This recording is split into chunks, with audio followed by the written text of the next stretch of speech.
హరే కృష్ణ. భగవద్గీత 1వ అధ్యాయం 23వ శ్లోకం. యుస్య మానన వేక్షేహం ఏయత్వేత్వ సమాగత దాంత రాష్ట్రస్య దుర్బుగ్ధే యుగ్ధే ప్రియ చికిత్సవ. ఈ యొక్క శ్లోకానికి అర్థం, దుర్మార్గుడైన దుర్యోధనుడికి సహాయం చేయుటకు వచ్చిన ప్రతి ఒక్క రాజుని నేను చూడాలి, అలాగే ఈ రాజులంతా కూడా దుర్మార్గులే అనేసి అర్జునుడు శ్రీకృష్ణుడితో అంటున్నాడు.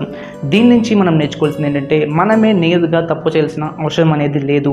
మన స్నేహితులు కానీ మన రిలేటివ్స్ కానీ ఎవరైనా సరే తప్పు చేస్తున్నప్పుడు వారికి సపోర్ట్ చేసినా లేదంటే వారికి అండగా నిలబడినా కూడా మనం కూడా తప్పు చేసినట్లే లెక్క. వారికి ఏదైతే శిక్ష విధిస్తారో ఆ శిక్షకి మనం కూడా పాత్రలం అవుతాము. సో ఇది గుర్తుపెట్టుకుని మీరు ఇక మీదట ఎప్పుడు కూడా మీ ఫ్రెండ్స్ చేసే తప్పులకి సపోర్ట్ చేయకండి. వీలైతే వారికి చెప్పి చూడండి ఇది తప్పు అని. వింటే సరే, లేదంటే వారి నుంచి దూరంగా ఉండడమే మీకు మంచిది. అలాగే మీరు చేసే గోరంత కామెంట్ నాకు కొండంత బలాన్ని అయితే ఇస్తుంది.